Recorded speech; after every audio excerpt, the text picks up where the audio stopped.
My husband, 40M, and I, 35F, went to my in-laws for a large family gathering and all was well.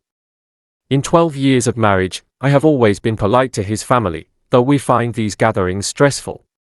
Both of us are the quiet ones in our families and often we feel forced to concede to louder personalities, which is a point of contention. After 4 hours, we decided it was time to go. Dessert had not been served yet, but we were willing to skip it in favor of getting some downtime before bed. We went into the kitchen to let my SIL, 42F, the host, know we would be leaving. She then physically cornered my husband and pointed her finger at him and said, "No way, you're staying for dessert." To which he replied, "No, it's okay, we don't want any." This went back and forth, escalating to my SIL actually pushing my husband in a sort of roughhousing way. She seemed to think it was a joke because she was laughing the whole time. My husband was laughing too, but I recognized it as an uncomfortable laughter someone does when they don't know how to react. In the end, I stepped in and tried to say, "No, but really, we're going to get going," and my SIL then turned to me and, jokingly, said, "If you don't eat this dessert, I'm going to throw it at your car when you leave." For whatever reason, that triggered some instantaneous rage I have never felt before. I literally got blurred vision. I ended up grabbing the dessert from her hand, slammed it on the counter, and stormed out of the house while yelling at my husband to follow me. On the drive home, my husband admitted he felt he was being pushed to make a decision he didn't want to. He also understood my anger, but said that it was a little scary to witness and that pretty much everyone in the house noticed my reaction. That night, my SIL texted that my behavior was rude and I was being ungrateful for her hard work hosting an offer of food, dessert. I apologized for how I reacted as I was not proud of it after the fact and explained it was not about the dessert itself, but the greater issue of having my boundaries pushed. I added that I got extremely defensive of my husband because I didn't like seeing him shutting down like that in a conflict. This last part was what my SIL seemed to fixate on. She told me I shouldn't be my husband's babysitter and he can fight his own battles. She then proceeded to enter a texting war with both me and my husband. She told me I have mental problems if I'm going to freak out that much about a dessert I don't want to eat, again, not about the dessert, and that I have no respect for the family and act like I never want to be there. To my husband, she basically called him a child for not being able to tell her how he feels in the moment, but this anger is a typical reaction for her, so why would he? It all escalated to the point where my SIL now wants zero contact with us and has blocked us on everything, and told the rest of the family that she doesn't want us in her life. AITA? I, 24F, have a twin sister, Ashley, and we've always been close. She started dating this guy a year ago, Jared, 32M. I never really liked him, but my sister was head over heels in love with him and said she wanted to marry him. This summer I was at the grocery store when a woman with 3 kids came up to me in the aisle and asked if I was Ashley. I said no and was about to say we're twins when she cut me off and said, "Yes you are. You're dating my deadbeat baby daddy and want to stalk my pages leaving hate messages saying he chose you over us and to move on. How heartless are you?" I was like, WTF, I am not Ashley, I'm her twin sister, Blair, and asked if she was talking about Jared.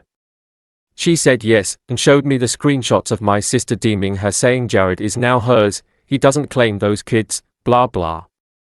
I was very uncomfortable, but I knew in my gut he was a weirdo.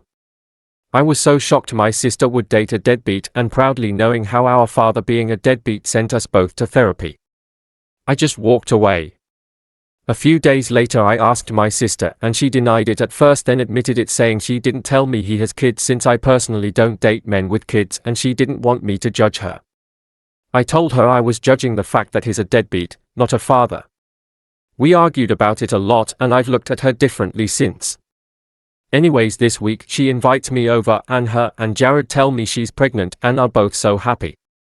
I just sit there silently and kept eating. She asked why I was acting like a bitch and why aren't I happy to be an aunt, and I said because of and gestures towards Jared. He got mad and said, "What's your problem with me?" and I said because you're a deadbeat. They both got quiet and he said, "That doesn't mean I'll be one for this kid." At that point I laughed and got up to leave. I'm in the hallway on the way to the elevator when my sister comes running behind me and keeps asking why I'm being so rude while she's sobbing. I told her that she should be ashamed to be pregnant by a guy that abandoned his other kids knowing that happened to us, and that she's disgusting and a loser and he's gonna leave her like he did his ex. She said I don't know the full story and she can't believe I would be not supportive in this time of her life, and the baby has half my DNA too.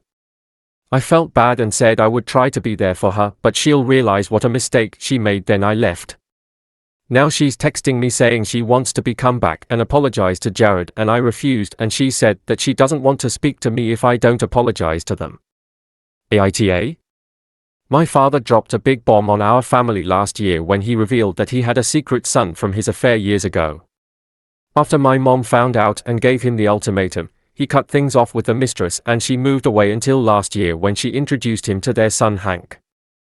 I really don't give a damn about his latent father instinct, since he didn't give his other family any consideration when he broke the news. Thank God my mom divorced him, and now neither my brother Connor, M18, sister Sophia, F15, or I want anything to do with him anymore. Here's the thing though, we have a shared college fund that my mom's parents set up for us when we were little.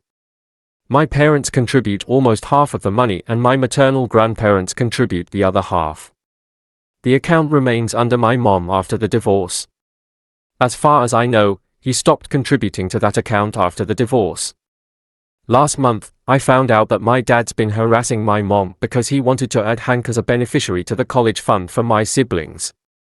He's saying that Hank is his son and therefore entitled to the college fund that he set up for me, Connor, and Sophia. My mom told him off, and now he has been going around harassing her online and to their mutual acquaintances and friends, claiming that she is heartless and cruel for taking her anger out on an innocent child. And then, he also had the genius idea to reach out to me to put pressure on my mom. He said I should consider opening up my heart to Hank, who grew up without a father and wasn't set up in life like my siblings and me. I left him on read since honestly, the things I wanted to say to that callous evil monster may be too much. Yesterday he changed tactics and now said he wanted to withdraw all his part of the money from the account, divided them to make sure Hank has his share, and deposited the rest back into the account.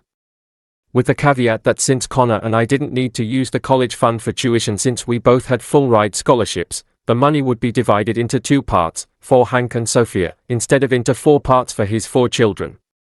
And now him, some of my dad's side of the family, and even the mistress are pressuring my mom to agree to that. And I'm praying that she won't. It physically makes me angry that we're being asked to split our money with my dad's affair child.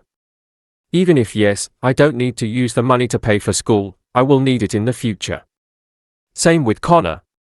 And I know for a fact he would never use the same reasoning to exclude Connor and I from the fund just to have the money solely for Sophia in the same situation. It's all for Hank.